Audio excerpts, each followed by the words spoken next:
Hello friends, আপনাদের স্বাগত জানাচ্ছি আমার রান্নাঘরে। আজকে আমি এমন একটা রেসিপি দেখাবো যেটা আজ পর্যন্ত ইউটিউবে আপনারা দেখেননি। তো আজকে আমি তৈরি করব কাঁঠালের বিচির বড়া। এটা খুব খেতে টেস্টি হয়। তো আপনারা কাঁঠালের সিজন থাকতে থাকতে একবার বানিয়ে খাবেন। তো তার জন্য আমি কাঁঠালের বিচি নিয়েছি, এটাকে একটু রোদে শুকিয়ে নেওয়া হয়েছে। দিয়ে বীজগুলো আমি ছাড়িয়ে নিচ্ছি। তো দেখুন খুব সুন্দর করে ছাড়ানো হয়ে গেছে। এবার এটাকে আমি একটা জলে 2 মিনিট মতো ভাপাবো। তো হয়ে গেছে এটা 2 মিনিট। এবার জলটা ফেলে দেব। ফেলে খুব সুন্দর করে আমি ধুয়ে নেব বিচিগুলো। এবার একটা মিক্সার জারে বিচিগুলো আমি পেস্ট করে নেব। তো দিয়ে দিলাম, দিয়ে একটুখানি দিচ্ছি জিরে আর জল দিয়ে আমি এটা একটা ফাইন পেস্ট বানাবো। তো দেখুন পেস্টটা বানানো হয়ে গেছে, স্মুথ একটা পেস্ট হয়েছে।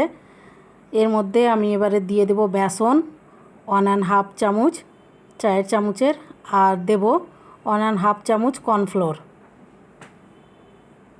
আর দিয়ে দিচ্ছি 3টা মিডিয়াম সাইজের পেঁয়াজ কুচি, 2-3টে লঙ্কা কুচি, আর আদা রসুন লাল লঙ্কার পেস্ট, একটুখানি হলুদ, একটুখানি লাল লঙ্কার গুঁড়ো, আর সামান্য কসুরি মেথি দিয়ে দিলাম। দিয়ে খুব ভালো করে এটা মেখে নিচ্ছি। এবারে আমি লবণ দিয়ে খুব ভালো করে মেখে নিলাম। লবণটা আপনাদের নিজের টেস্ট অনুযায়ী রাখবেন। এবার তো দেখতে পাচ্ছেন আমি একটা কড়াইয়ে তেল গরম করে নিয়ে বড়াগুলো আস্তে আস্তে করে দিয়ে দিলাম। দেওয়ার পরে 1 মিনিট আমরা নাড়বো না।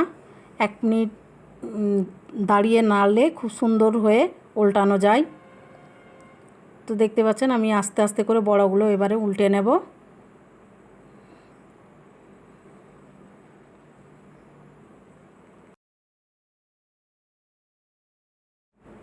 তো দেখতেই পাচ্ছেন আমার বড়াগুলো খুব সুন্দর করে উল্টানো হয়ে গেছে।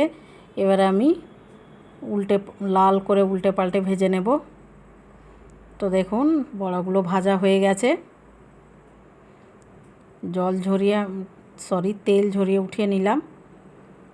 আরও কিছুটা ভাজবো।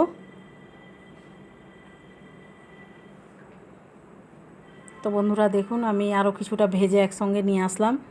এটা দেখতেই অপূর্ব লাগছে। এটা কিন্তু আমি যাকে খাইয়েছি প্রথমে বুঝতে পারিনি মাংসের টিকিয়া ভেবেছে। তো দেখুন ভেতরটা কত সুন্দর হয়েছে। দেখতে যেমন সুন্দর হয়েছে তেমনই মুচমুচে হয়েছে, খেতেও কিন্তু অসাধারণ হয়েছে। তো আমি আপনাদেরকে একটা খেয়ে দেখাচ্ছি। মেয়োনিজ নিয়েছি আর সস নিয়েছি। খেতে কিন্তু খুব টেস্টি হয়েছিল। আপনারা কাউকে খাওয়ালে বুঝতেই পারবে না যে এটা কাঁঠালের বীজ দিয়ে তৈরি। তো আজকের আমার এই ভিডিওটা দেখে আপনারা অবশ্যই ঘরে ট্রাই করবেন। আর আমি কিছুটা পরিমাণে এই এতে জারে নিয়েছি, কন্টেনারে ফ্রিজে রেখে দেব। কয়েকদিন রেখে আপনারা এটা খেতে পারবেন, যখন খুশি তখন ভেজে নিয়ে খেতে পারবেন। তো আজকের আমার এই ভিডিওটা যদি ভালো লাগে তাহলে আমার ভিডিওটার নিচে লাইক করবেন, ভিডিওটা শেয়ার করে দেবেন, আর আমার চ্যানেলটা সাবস্ক্রাইব করে আমার পাশেই থাকবেন। তো আবারও দেখা হবে নতুন কোনো রেসিপির সঙ্গে। Thank you. আল্লাহ হাফেজ।